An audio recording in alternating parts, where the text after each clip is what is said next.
Artificial intelligence आर्टिफिशियलच राहणार आहे. मानवाची जागा तो कधीच घेऊ शकत नाही. प्रॉम्प्ट इंजिनिअरिंगमध्ये इंजिनिअरिंग काहीही नाहीये, बोलायला छान वाटतं म्हणून तो वर्ड कॉइन झालेला आहे. म्हणजे लोकांना सिरियसली घेता येतं की इंजिनिअरिंग आहे बाबा, काहीतरी काही नाहीये. जसं आपण आपल्या मुलांना शिकवतो घरी, तुम्ही त्या ChatGPTला तसं मुलासारखं शिकवा. फक्त तुम्हाला त्याला फक्त ट्रेन करायचं आहे. तुम्हाला जसं आपलं एखादं बाळ वाढवायचं आहे, तसंच त्या ChatGPTला आपल्याला आपले क्वेश्चन विचारून त्याला वाढवायचं आहे. सिस्टीम त्याच आहेत. तुम्ही तेच ईमेल वापरणार, तुम्ही तेच ERP वापरणार, तेच CRM वापरणार, पण AIची त्याला फोडणी द्या.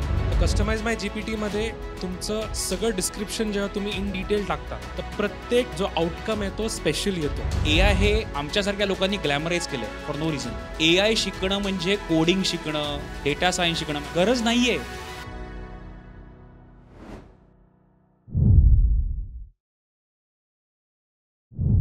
सुरुवात करायच्या आधी पहिल्यांदा समजून घेऊयात की AI किंवा आर्टिफिशियल इंटेलिजन्स हा नक्की प्रकार काय आहे.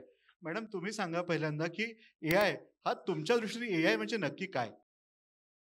AI हा कॉमन माणसासाठीच बनलेला आहे असं मी म्हणेल.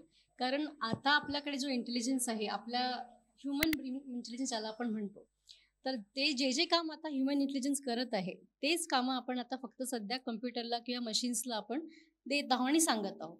आणि त्याच्यामध्ये तुम्ही तुमचा इंटेलिजन्स कितपत वापरता हे खूप महत्त्वाचं आहे. कारण तुम्ही जसं त्या कम्प्युटरला ट्रेन कराल, तुम्ही जसा डेटा द्याल तसाच तुमचा तो कम्प्युटर तुम्हाला रिप्लाय देणार.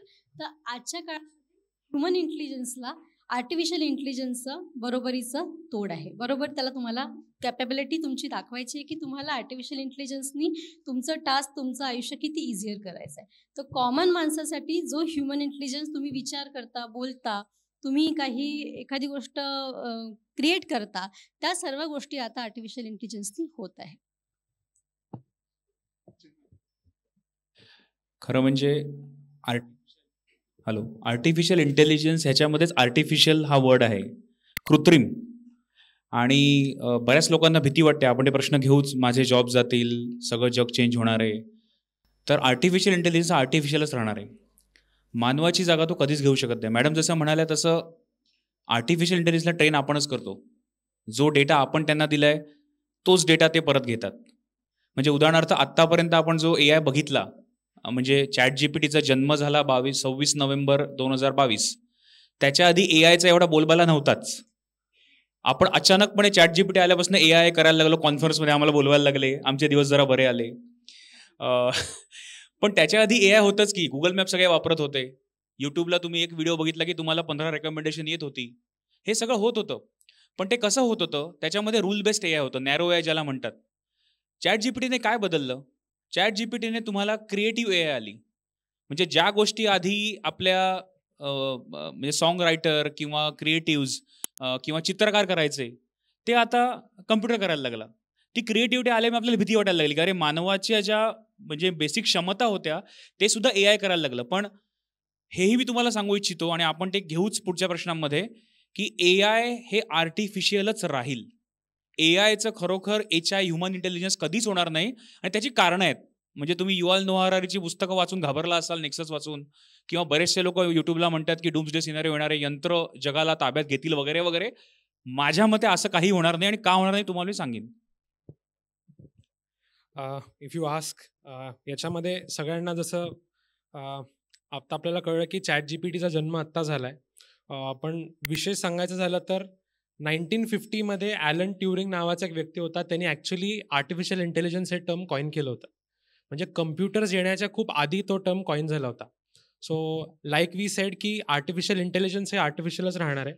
फक्त त्याला आपण किती लवकर ॲडॅप्ट करतो आणि आपल्या लाईफमध्ये आणतो ते आपल्याला बघायचं आहे.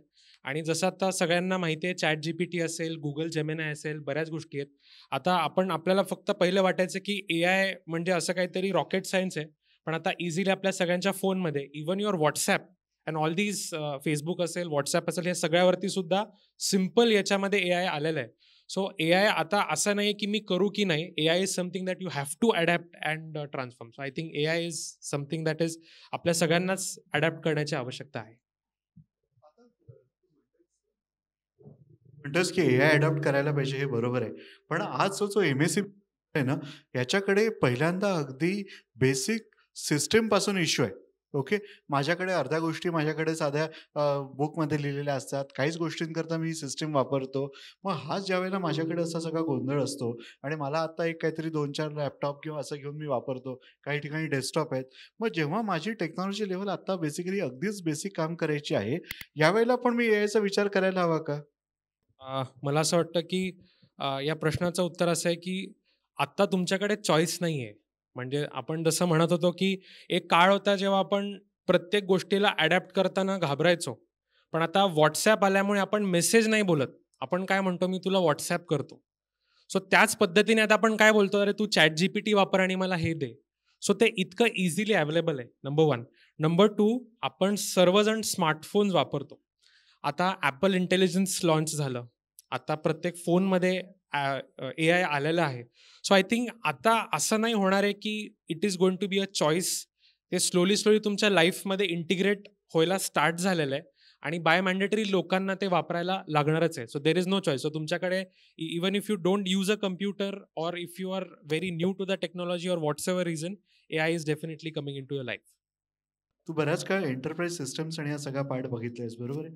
या एंटरप्राइज सिस्टम्समध्ये आता ज्यावेळेला आपण एक थोडा मधल्या साईजचा एक उद्योग घेतला, याच्याकडे त्यांनी कुठल्या तरी स्वरूपाचं एक ERP केलंय, थोडंफार सगळ्यांना माहिती आहे. या एंटरप्राइज सिस्टम्समध्ये किंवा ज्या सिस्टम आपण बघतो, ERP टिपिकली म्हणूयात किंवा CRM म्हणूयात, यांच्यावरती आज एआयचा काय फरक पडतोय? खरं म्हणजे ह्या ज्या सिस्टीम्स आपण जेव्हा म्हणजे 2000 साधारण 5-6 पासून CRM आणि ERPचा बोलबाला आहे भारतामध्ये, तर 20 वर्ष झाली. पण मला एक कस्टमर दाखव, आपणही बऱ्याच लोकांना विकलेलं आहे, की जो म्हणेल की मी ERP इम्प्लिमेंट करून हॅपी आहे किंवा CRM करून हॅपी आहे. एक कस्टमर, कारण हात म्हणजे तुम्ही असाल बिझनेस ओनर. कारण प्रत्येकाला असं वाटतं की माझा पार्टनर मला फसवतोय. सेल्स प्रेझेंटेशन वेगळं दिलं होतं आणि मला करायला काय भलतंच लागतंय. याचं कारण या सिस्टीम्समध्ये दोष नाही आहे. याचं कारण त्या सिस्टीम्स तुम्हाला हार्ड कोडेड कराव्या लागतात आणि प्रत्येक कंपनी, प्रत्येक बिझनेस, प्रत्येक प्रोसेस युनिक असते. त्याच्यामुळे आपण ते हार्ड कोडिंग करतो आणि त्याच्यामध्ये प्रोजेक्ट लांबच जातात. परंतु एआयचं कसं आहे, आता साधं उदाहरण देतो की बऱ्याच लोकांनी इनव्हॉइस ऑटोमेशन केलं असेल. RPA, रोबोटिक प्रोसेस ऑटोमेशन बऱ्याच जणांनी केलं असेल. म्हणजे माझ्याकडे इनव्हॉइस आला की तो मी पंच करणार आणि ऑटोमॅटिकली वेंडरला पेमेंट देणार सगळं चेक करून. पण गंमत अशी आहे की इन नॉन AI वर्ल्ड त्या प्लॅनच्या जिथे ते इनव्हॉइस येतात ना, तिथे माणसं अक्षरशः SAP मध्ये पंचिंग करत बसतात ते इनव्हॉइसेस. आणि मग एकदा माझ्याकडे डेटा आला माझ्या सिस्टीममध्ये की मग प्रोसेस घेते. एआयने कसं होतंय ना, साधा अँड्रॉइड फोन, आणि आज तुम्ही कोणीही ट्राय करू शकता, त्याला काही पैशाची गरज नाही. कुठलाही इनव्हॉइस उचला किंवा कुठलाही डॉक्युमेंट उचला, मेडिकल रेकॉर्ड्स उचला, तुमच्या फोनवर जेमिनाय, ChatGPT, मायक्रोसॉफ्ट कोपायलट कुठले फ्री ॲप उघडा, फोटो काढा आणि सांगा की हे काय आहे ते मला एक्सप्लेन कर. तर तुम्हाला स्टेप बाय स्टेप एक्सप्लेन करून एक मशीन रिडेबल फाईल देईल. आणि मशीन रिडेबल फाईल एकदा आली म्हणजे त्या A4 शीटमधनं किंवा प्रिंटेड शीटमधनं मला मशीन रिडेबल डेटा मिळाला की तुमचा SAP असू दे, RPA असू दे, CRM असू दे, will take over. So basically आपण करतोय काय की ह्या ज्या प्रोसेस सिस्टीम्स आहेत त्याच्यामधल्या मॅन पॉवरला आपण एफिशियंट करतोय. So process will still be there only. जर CRM मध्ये मी उदाहरण देतो, CRM मध्ये बेसिक लीड जनरेशन हा एक प्रकार असतो किंवा लीड जनरेट झाल्यावर त्यांना तुम्हाला अप्रोच करायला लागतं. म्हणजे फॉर एक्झाम्पल, आता ज्यांचे स्टॉल आहेत खाली 2-3 मजल्यावर, तुम्ही सगळ्यांचे व्हिजिटिंग कार्ड्स घेताय किंवा लिहून घेताय की कोण आलं माझ्या स्टॉलवर, बरोबर आहे. आणि जनरली एक उद्योजक म्हणून आपण काय करतो, आपली एक मार्केटिंग टीम असेल किंवा ॲडमिन टीम असेल, तो प्रत्येकाला एक थँक्यू ईमेल पाठवणार, कॉपी पेस्ट, बरोबर. खरं सांगायचं, तुम्ही एक कॉपी पेस्ट ईमेल पाठवणार, thank you for visiting us in Tiptop Plaza at business Jatra, happy to meet you on my stall, काय असेल तर मला तुम्ही कॉल करा. हे मेल प्रत्येकाकडनं जाणार, ते मेल सगळे डिलीट करणार, कोणी उघडणार नाही, बरोबर आहे. पण एक ट्राय करा, अजूनही तुमच्या 2-3 तास उरलेत स्टॉलचे, जे स्टॉल ओनर इकडे आहेत ते.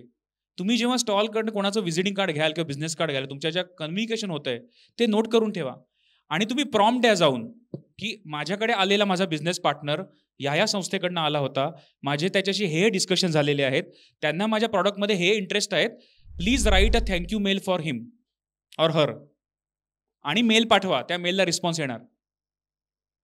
हे खूप पर्सनलायझेशन आहे आणि हा एआयचा फरक पडलेला आहे. तुम्हाला सिस्टीम त्याच आहेत, तुम्ही तेच ईमेल वापरणार, तुम्ही तेच ERP वापरणार, तेच CRM वापरणार, पण एआयची त्याला फोडणी द्या, असं मी म्हणतो. तडका वर्क्स.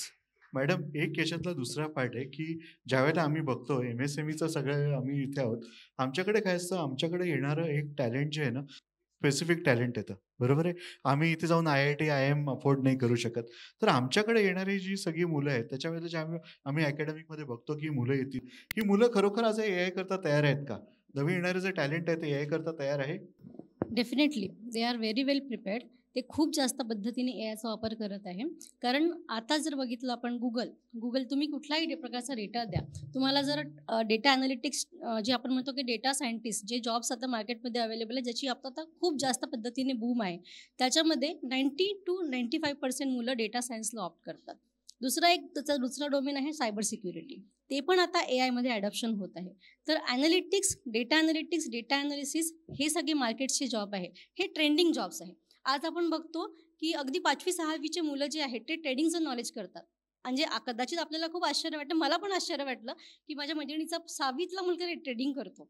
तर ते कशासाठी करतो ट्रेडिंग? कुठून करतो? त्याला इतकं नॉलेज आलं कुठून? जर तो 6वीमध्ये ट्रेडिंग करू शकतो तर म्हणजे त्याला पुढच्या 25 वर्षाची त्याची क्लॅरिटी आहे की मला काय करायचं आहे. सिमिलरली की आताची जी मुलं आहेत ते एआयचा वापर पद्धतीने करतात. एज्युकेशन फील्डमध्ये तर ते करतात. कारण सगळ्यांना माहिती आहे की आम्ही जर त्यांना एखादी गोष्टी असाइनमेंट दिली तर ChatGPTवर जाणार, कॉपी पेस्ट करणार, देणार आम्हाला. पण आम्हालाही समजतं त्याच्यामध्ये. आता त्याच्यामध्ये दुसरा वे पण एक आहे, त्यांनी असाइनमेंट सबमिट केलं की आम्ही त्याला प्लॅगराईज करतो, हे सगळं ChatGPTने दिलेलं आहे. त्याच्यावरही मुलं त्याला ह्युमनाइज या करतात. ह्युमनाइज या म्हणजे ते त्याच्यातलं प्लॅगरिझम ते पूर्ण काढतात आणि ह्युमनाइज म्हणजे अगदी ह्युमनने लिहिलेलं आहे असं आम्हाला कळतं. त्यातला प्लॅगरिझम 0% असतो. So see how well they are prepared for the coming generation of AI. त्याच्यानंतर आता जी ॲप्लिकेशन्स आहे म्हणजे मी स्वतः एक प्रोजेक्ट SISला मेंटर केलेला होता, प्रवासी पाथ म्हणून. त्याला फायनल राऊंडमध्ये पोहोचलेला. त्या मुलाने अगदी तुमचं इंडिकेटरपासून ते ट्रेनमधल्या सगळ्या ॲपपर्यंत, तुम्ही फ्लाईट्सला जातपर्यंत सगळं त्याच्यामध्ये AI थ्रू अल्गोरिदम इम्प्लिमेंट केलेलं होतं. म्हणजे फक्त एक क्वेरी, एक प्रॉम्प्ट दिलं की तुम्हाला पूर्ण शेड्यूल, तुम्हाला समजायला गोव्याला जायचं आहे इथनं, तर गोव्यासाठी पॅकेजपासून, प्लॅनिंगपासून, प्रिपरेशनपासून, डेस्टिनेशन, तुम्ही कुठे थांबू शकता, तुम्ही काय काय ट्रॅव्हल करता, हे तुम्हाला सिंगल प्रॉम्प्टने क्लिकने होतं आणि ते तुम्हाला सॉफ्टवेअर सगळं देतं. म्हणजे आताची मुलं ही AI बद्दल फार जास्त अवेअर आहे. मी अजून एक ॲड करतो. याच्यामध्ये आम्ही एक एक्सपेरिमेंट सगळ्यांना करून बघू शकता. आपण सगळेजण जो प्रॉम्प्टचा आता चॅलेंज चाललेला आहे, ChatGPTचं कुठलंही फ्री व्हेरियंट आहे, सगळे वापरत असाल. त्याच्यामध्ये कस्टमाइज माय GPT नावाचं एक ऑप्शन आहे. तर कस्टमाइज माय GPTमध्ये तुमचं सगळं डिस्क्रिप्शन जेव्हा तुम्ही इन डिटेल टाकता, तुमचं एज, तुमचं एक्सपिरियन्स, तुम्ही कुठे राहता, तुम्ही काय करता, तुमचं नॉलेज कशामधलं आहे, एव्हरीथिंग, तर प्रत्येक जो आउटकम आहे तो स्पेशल येतो. सो त्याच्यामुळे तो जो पॅराग्रिझमचा पार्ट जो म्हणतोय कॉपी, तर तो पण गेलेला आहे. म्हणजे मध्ये एक आहे जे आपण म्हणतो रिइन्फोर्समेंट लर्निंग, किंवा माझ्या पद्धतीने मला जे आन्सर मिळालेलं आहे ते जर मला आन्सर सॅटिस्फाईड नाही आहे तर मी त्याला म्हणणार की नाही, हे मला आणखीन चांगल्या पद्धतीने एक्सप्लेन करून द्या. तर सपोज मी त्याच्यात प्रॉम्प्ट टाकलं की consider me as a expert writer of 30 years of experience, तर त्याच्यामध्ये तो 30 वर्षाचा एक्सपिरियन्सचा रायटरची जे कंटेंट क्रिएटिव्हिटी असणार ती कंटेंट क्रिएटिव्हिटी मला पूर्ण त्याच्यात मिळणार. नाही, अजून एक सांगतो. आणि आपण जसं म्हणतो ChatGPT हे ॲक्युरेट नाही आहे, जसं आपण त्याला सांगतो एक्सपिरियन्स, आपण त्याला रिडिरेक्ट सुद्धा करू शकतो. बऱ्याच वेळेला विचारलेला प्रश्न आणि येणारं उत्तर हे वेगळं असतं. सो तुम्ही त्याला अक्षरशः सांगू शकता की are you mad, I haven't asked you this, तर तो अपोलोजाइज करून करेक्ट उत्तर सुद्धा देतो. सो इतकं ह्युमनाइज्ड इंटरॅक्शन तुम्ही या प्लॅटफॉर्म्स बरोबर करू शकता. आणि इनफॅक्ट मी आता परत तुझ्या पहिल्या प्रश्नाला जाईन की MSMEच्या टॅलेंटचं काय, राईट. पण मी परत म्हणजे मी बरेचसे टॉक्स दिलेले आहेत यूट्यूबला, ते अवेलेबल आहेत. आणि हा माझा आवडता प्रश्न आहे, किती लोकांना इकडे मोबाईल फोन बनवता येतो? मोबाईल फोन बनवता किती लोकांना येतो इकडे? बनवता, वापरता नाही, बनवता. गाड्या कुठे किती लोकांना गाड्या, मोटर गाड्या किती लोकांना बनवता येतात? एकही हात वर नाही ना. मोबाईल वापरता किती लोकांना येतो? ड्रायव्हिंग पण येत असेल ना कोणाकोणाला. मग काय गरज आहे आपल्याला यायला घाबरायची? प्रश्न कुठे आहे ना, AI हे आमच्यासारख्या लोकांनी ग्लॅमराईज केलंय फॉर नो रिझन. AI शिकणं म्हणजे कोडिंग शिकणं, डेटा सायन्स शिकणं. मॅडमने जे मोठे मोठे शब्द वापरले, मॅडम प्रोफेसर आहेत, गरज नाहीये. जर तुम्हाला AI टॅलेंट हवंय म्हणजे तुम्हाला IIT, IIM, VJTI, Sardar Patel किंवा COEP मधनं शिकलेली कम्प्युटर इंजिनियर मुलं नको आहेत, गरजच नाहीये. आपल्या साध्या लोकल कॉलेजातनं BSc, BCom, BA झालेल्या मुलांना जर AI वापरता येत असेल, ही साधी टूल्स जे आपण कोणाशी बोलत होतो आपण आतमध्ये, राईट, बास झालं. आणि म्हणून हे डोक्यातनं काढून टाका की माझं कल्याणला फॅक्टरी आहे, माझं वसईला ऑफिस आहे, मी कुठेतरी वाड्याला राहतो, पालघरला माझं आहे, मला कुठे टॅलेंट मिळणार, काही नाही, काही गरज नाही आहे.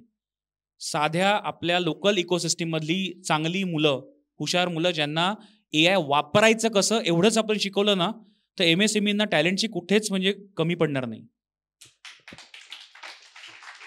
Great point.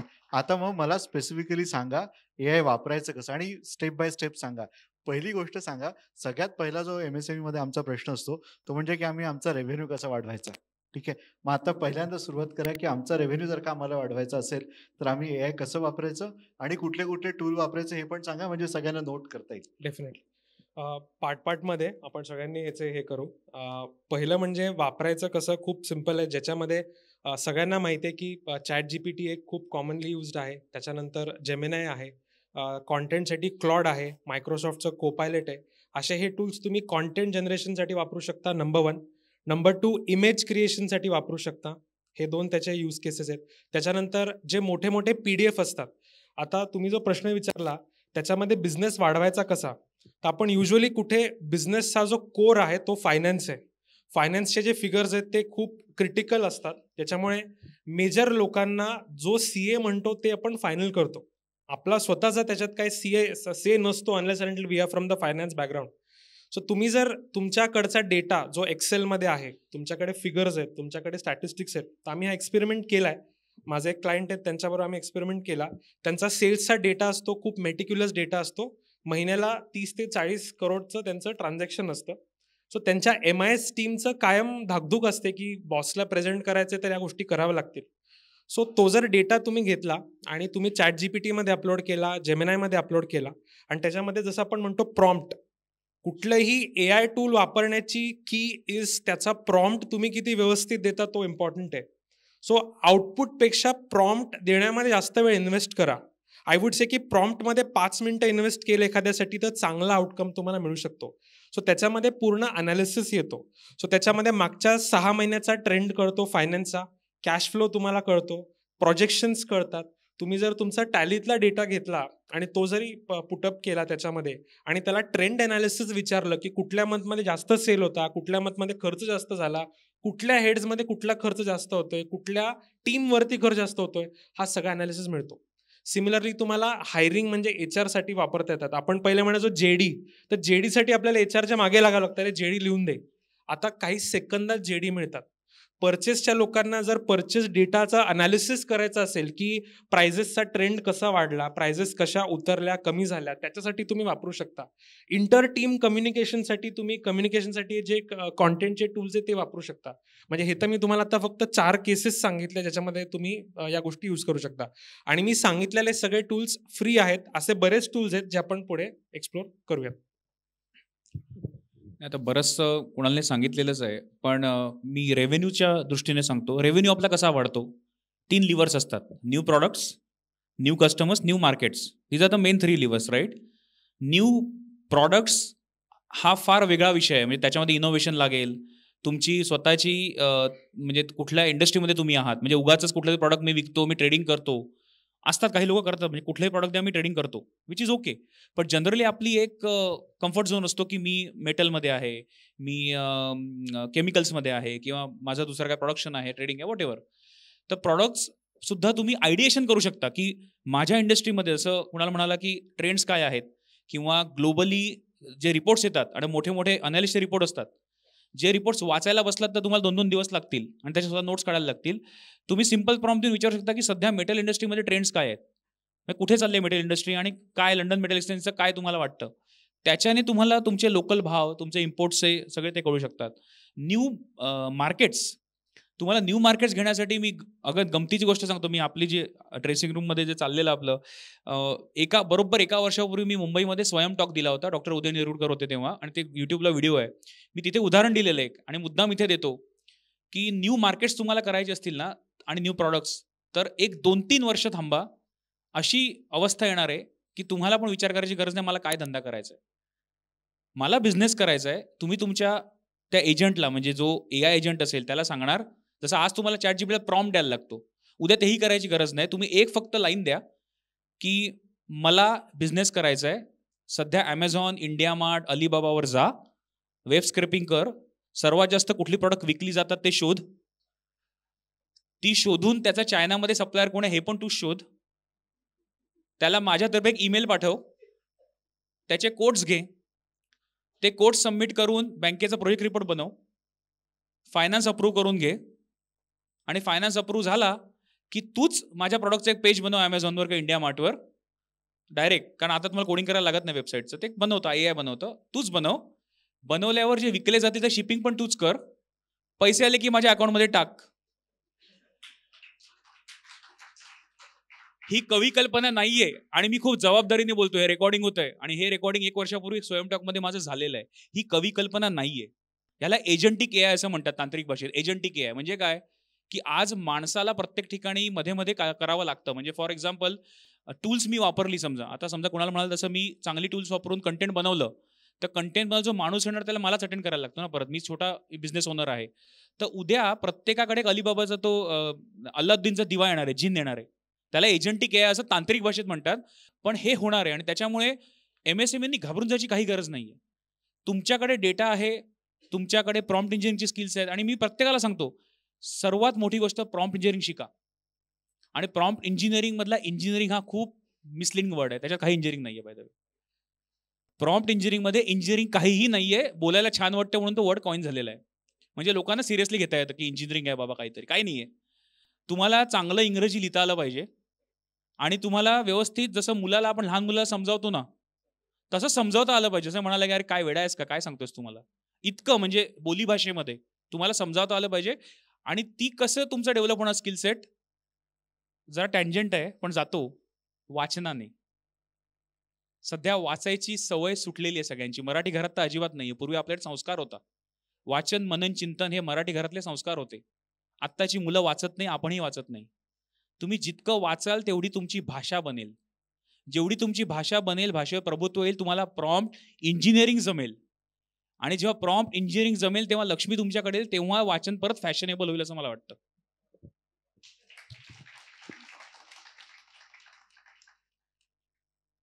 आपण ज्यावेळेला आता बघतोय एक दुसरा ट्रेंड पण आपल्याला बघतो की जी आता कॉलेजमधली मुलं आहेत किंवा हे पण यांच्याकडे पण एक नवीन काहीतरी बिझनेस सुरू करायला किंवा एक ऑन्टरप्रेनरशिप हा एक स्पेसिफिक नवीन एक ट्रेंड आपल्याला दिसतो. मुलांनाही असं वाटतं की आपल्याला करायला हवं.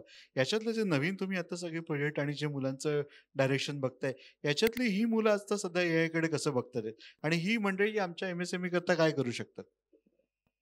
डेफिनेट सर, त्याच्यामध्ये खूप जास्त पर्स्पेक्टिव्ह आहे. कारण आता जो जनरेशन आहे आणि ट्रेंड्स आहे त्याच्यातली 50% मुलं ही जी आहे ही नोकरी करण्याच्या दृष्टीक्षेपात नाही आहे. कारण त्यांचं माइंडसेट वेगळ्या पद्धतीने बदललेलं आहे. एक तर ती मुलं हायर एज्युकेशनकडे टिल्ट होतात, अदरवाईज त्यांना स्वतःचं काहीतरी नवीन स्टार्टअप वगैरे ओपन करायचं असतं. तर त्याच्यासाठी म्हणून आपल्याकडे इन्क्युबेशन सेंटर्स असतात कॉलेजेसमध्ये, तिथे आम्ही एंटरप्रेनरशिप पण देतो. आणि ह्याच्यासाठी जो टॅलेंट असतो, त्या एजचा जो टॅलेंट असतो, ते डेफिनेटली जो मुलगा 25 वर्षाचा त्याचं जे थिंकिंग आहे, त्याचं जे स्पार्क आहे, तो मला 30-35 मध्ये नाही मिळणार. सो आपण त्या टॅलेंटचा खूप चांगल्या पद्धतीने वापर करू शकतो आणि तो वापर करून मुलांमधला जे कल्पकता आहे, because students are definitely there are very very creative. Means आपण जिथून स्टार्ट करतो विचार करायला, त्यांचं तिथं संपलेलं असतं मॅक्झिमम स्टुडंटचं. कारण त्यांची क्रिएटिव्हिटी, त्यांचं नॉलेज हे फ्रेश असतं. त्याच्यामुळे आपण त्यांना कशा पद्धतीने मोल्ड करू शकतो आणि मुलांमधला जो क्रिएटिव्हिटी म्हणतो, आणि डेफिनेटली AI थ्रू क्रिएटिव्हिटी मुलांची खूप वाढलेली आहे. ऑल्दो त्याचे काही निगेटिव्ह साईड्स पण आहे. जसं सरांनी म्हटलं की वाचाल तर वाचाल, पण आता सध्या वाचणं जरा कमी झालेलं आहे. तर त्याच्या पद्धतीने मुलांना सगळ्या गोष्टी रेडीमेड हव्या असतात, की एक प्रॉम्प्ट टाकायचा, सगळं काही मला तिथनं मिळून जातं. पण त्याच्या मागचा काही अभ्यास, काही जो आहे तो मुलांमध्ये आता डेफिनेटली रुजत आहे आणि त्याच्या थ्रू मुलांमधले चांगले चांगले स्टार्टअप्स आपण आता बघू शकतो. खूप छान पद्धतीने मुलं त्याच्यामध्ये क्रिएटिव्हिटी करू शकतात. आणि एज्युकेशनचं कंटेंट जर तुम्ही विचार कराल तर there are lots of startup which are started by the students alumnis, आणि ते खूप चांगले वेल गोईंग ग्रो होत आहे सध्या. सांगितल्याप्रमाणे एक टूल्सचा एक टॉपिक होता. तुम्हाला आत्ता जर खूप चांगला रिसर्च करायचा असेल बिझनेससाठी, आणि आपण युजली जो रिसर्च करतो त्याच्यासाठी मार्केट एजन्सीज असतात जे जाऊन लोकांशी बोलतात, अनालिसिस करतात. तर एक टूल आहे परप्लेक्झिटी AI नावाचं. परप्लेक्झिटी AI वरती जाऊन तुम्ही कुठलाही टॉपिक टाकला की मी एक एजन्सी चालवतो, मला ठाण्यामध्ये बिझनेस करायचा आहे, तर मी काय आणि कसं केलं पाहिजे. तर अख्खा डेटा स्क्रेप करून तुम्हाला एक ब्लूप्रिंट मिळते. त्याच्यामध्ये डिटेलमध्ये सगळं कळतं की बिझनेसमध्ये टॉप कॉम्पिटिशन कोण आहे, ट्रेंड्स काय आहेत, काय केलं पाहिजे, कुठलं निश निवडलं पाहिजे, किती सस्टेनन्स पाहिजे, सगळ्या गोष्टी. आणि दुसरा जो एक मुद्दा होता, आता वाचण्याचा बोलण्याचा एक टॉपिकचा, त्याच्यावरून एक आठवलं. माझे एक क्लायंट आहेत, ते दिवसाभरामध्ये 10 ते 12 मीटिंग्स करतात ऑनलाईन. आणि बऱ्याच वेळेला त्याच्यामध्ये कसं असतं की त्या मीटिंग झाल्या की त्या नुसत्या मीटिंग्स करत नाहीत, त्याचा त्यांना रिपोर्ट पण लागतो. आता झालं काय की 10-12 मीटिंग आठवड्यातून म्हणजे करायच्या झाल्या, त्याचा डेटा खूप जास्त येतो. सो त्यांनी असं डेव्हलप केलंय, तो झूममध्ये सगळ्या मीटिंग रेकॉर्ड होतात, त्या व्हिडिओचं ऑडिओ स्क्रिप्ट होतं, म्हणजे ट्रान्स्क्रिप्ट बनतं, ट्रान्स्क्रिप्टचं एक परत डॉक्युमेंट बनतं, आणि डॉक्युमेंटचं प्रत्येक मीटिंगमधून मीटिंग चांगली झाली का, एजन्सी हे KPI प्रमाणे काम करते का, ते त्याचा KPI मीट करतायत का, त्यांना ठेवायला पाहिजे का, आणि त्यांच्यात इम्प्रूव्हमेंट आहेत का, असे 5 पॅरामीटरवरनं डेटा निघतो. महत्त्वाचं म्हणजे 6 महिन्यापूर्वी डिस्कस झालेली गोष्ट सुद्धा त्यांनी आम्हाला जेव्हा विचारली तेव्हा मला अंदाज आला की इतक्या डेप्थमध्ये जाऊन करतात. दुसरी गोष्ट, ते जरी मीटिंगमध्ये नसतील तरी जीमेलवरती जेव्हा झूम आता यू माइट बी युझिंग आणि आपण वापरतो, तर लाईव्ह रेकॉर्डिंग येतं. म्हणजे मी नाही आहे मीटिंगमध्ये तरी मीटिंगमध्ये काय चाललंय ऐकू शकतो. सो इतकं ॲडव्हान्स्ड लेवलला हे जे ऑडिओ व्हिडिओ स्क्रेपिंग चाललंय, डेटा चाललाय, त्याचा वापर होतोय. So it's very fascinating to see की हे कसं चाललंय. जे प्रेझेंटेशन्स आपण म्हणतो की प्रेझेंटेशन म्हटलं की कोणाला पण आपलं वाटतं की किती टाईम कन्झ्युमिंग आहे. आता AI थ्रू हे प्रेझेंटेशन अगदी तुमचे 5 मिनिटात बनू शकतात.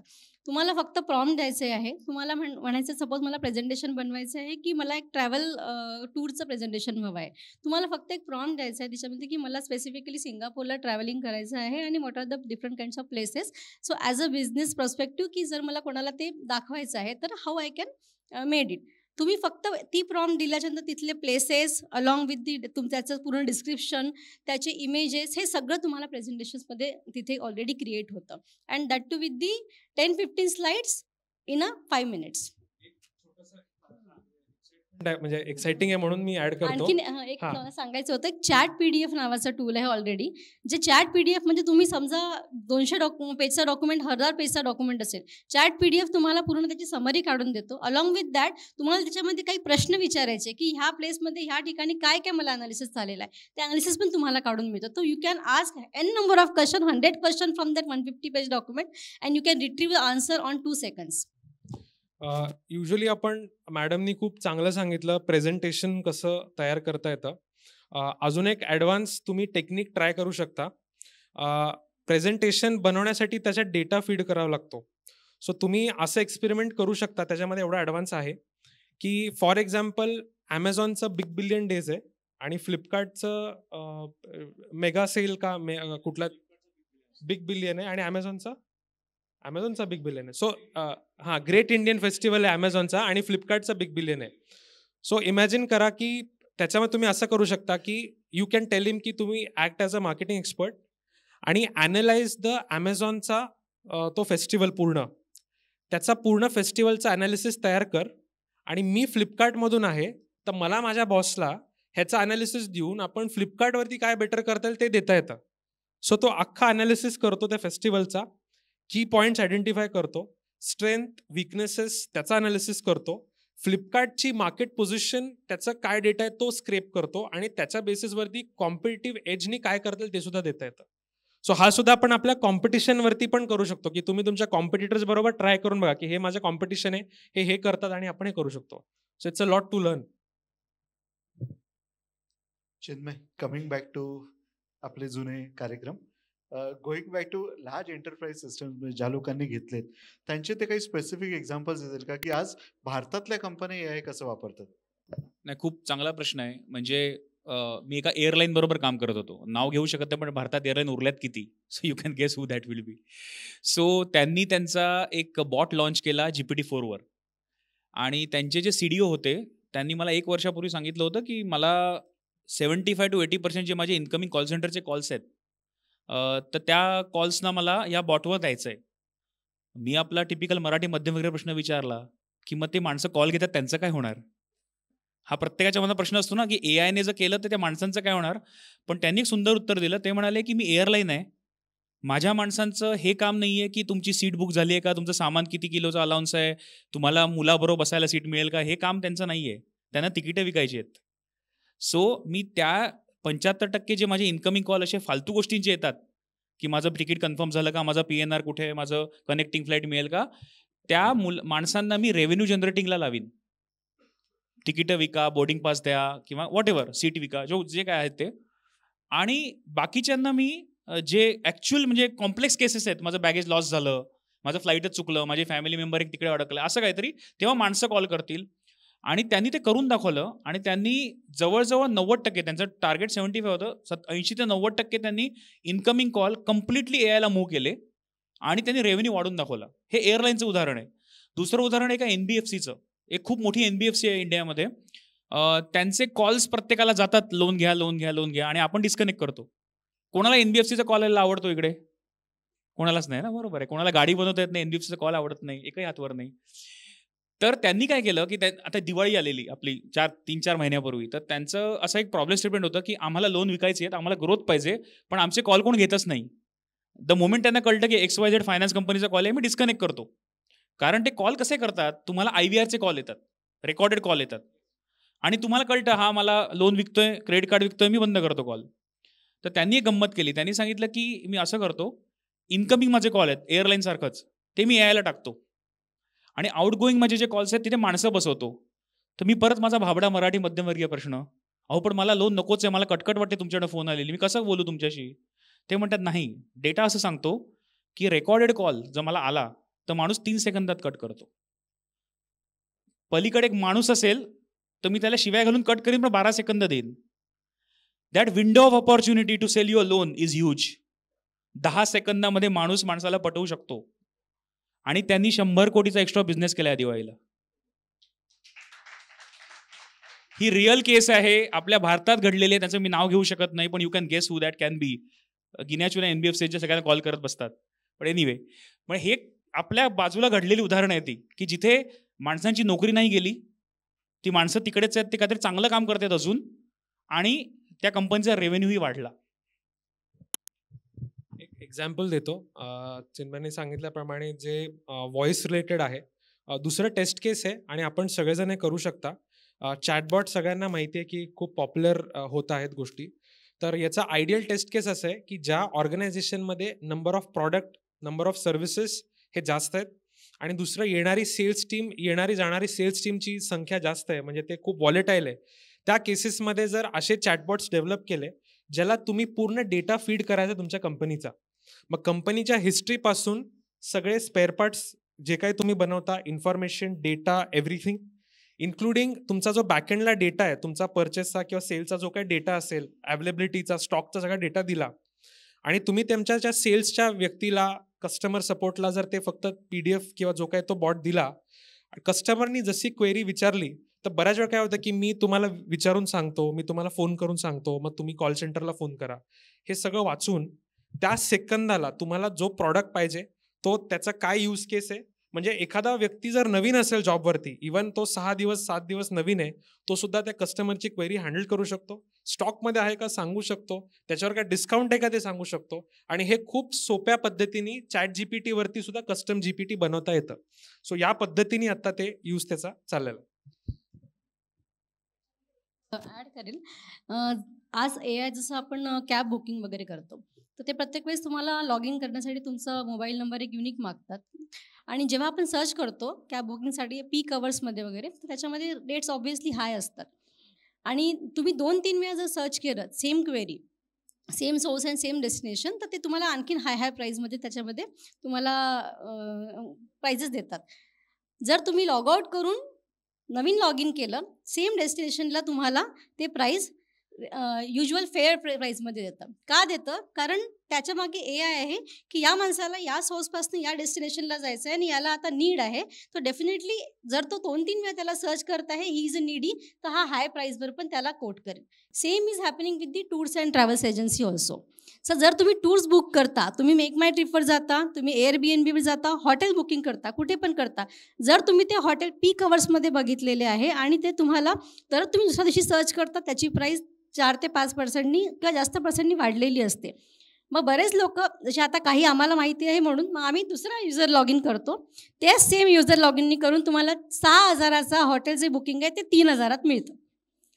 असं पण ते करतात, कारण त्याच्यामागे AI आहे की ह्या माणसाला ह्या दिवशी ह्या पर्टिक्युलर वॅकेशनला नीड आहे, तर definitely he will go for that.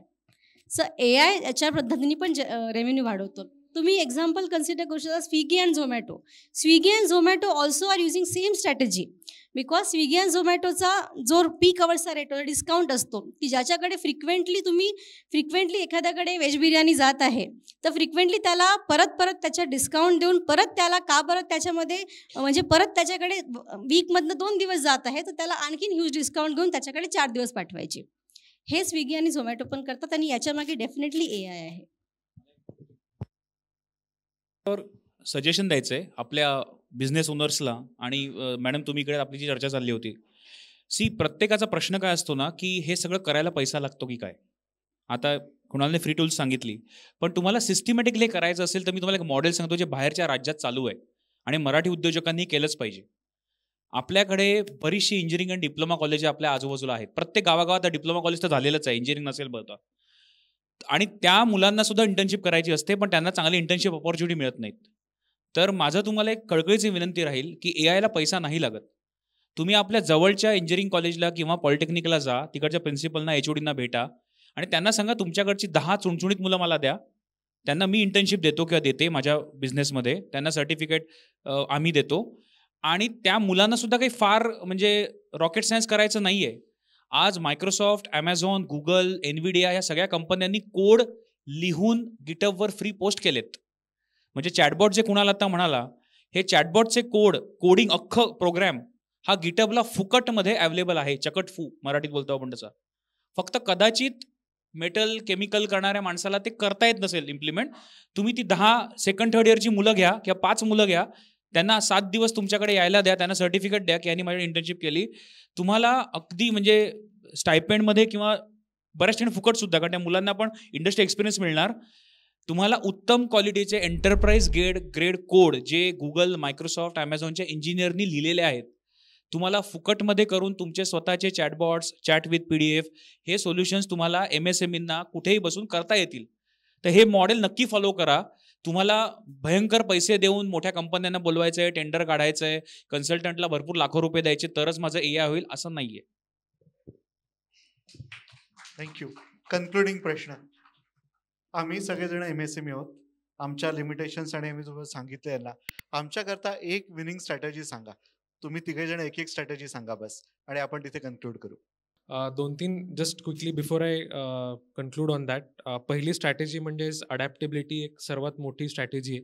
आणि जसं आम्ही सगळ्यांनी सांगितलं की हे वापरा, तर तोपर्यंत कळणार नाही. बिफोर आय कन्क्लूड 2 टूल सांगतो, 2-3 टूल सांगतो, मे बी सगळ्यांना त्याचा उपयोग होईल. तुमच्या जर ऑनलाईन मीटिंग्स होत असतील किंवा ऑफलाईन मीटिंग्स होत असतील, ऑनलाईन मीटिंग होत असतील तर TLDV नावाचं एक टूल आहे. त्याच्यामध्ये अख्ख्या मीटिंग रेकॉर्ड होतात, ट्रान्स्क्रिप्ट बनते आणि सगळ्यांना डेटा जातो. TLDV.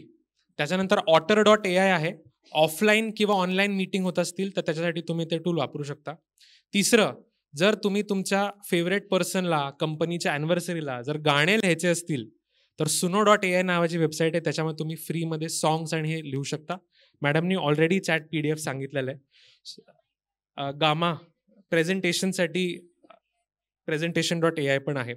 सो माझी एकच स्ट्रॅटेजी सगळ्यांना सांगायचं की adaptability is the biggest strategy for putting AI into life. एक तर मी सांगितलीच आहे की तुमच्या इकोसिस्टममधल्या कॉलेजेस बरोबर टायअप करा, त्याच्यातनं तुम्ही ग्रो व्हाल. आणि second strategy adaptability is also top down.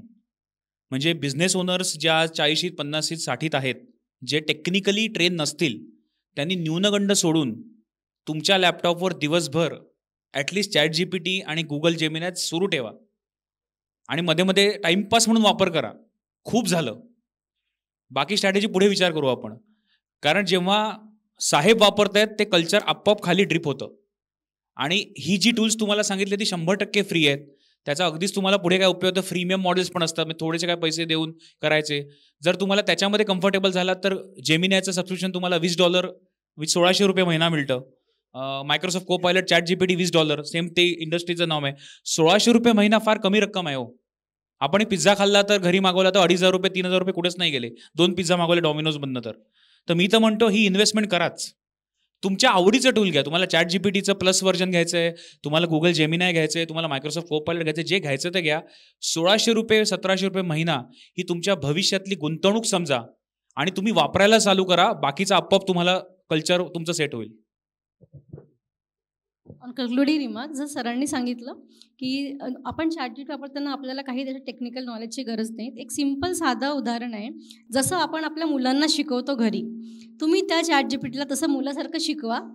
Definitely त्याच्यामध्ये तुम्हाला चांगलाच आउटपुट मिळणार. फक्त तुम्हाला त्याला फक्त ट्रेन करायचं आहे. तुम्हाला जसं आपलं एखादं बाळ वाढवायचं आहे तसंच त्या चॅटजीपीटीला आपल्याला आपले क्वेश्चन विचारून त्याला वाढवायचं आहे. It's so simple like that.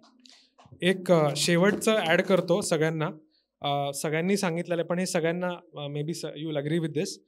Responsibly वापरणं एक त्याच्यातला महत्त्वाचा पार्ट आहे. म्हणजे जसं आता आम्ही सांगितलं आणि सगळ्यांनी घरी जाऊन लगेच चॅट जीपीटी उघडलं, बँकेचे स्टेटमेंट टाकले, लगे असं करू नका.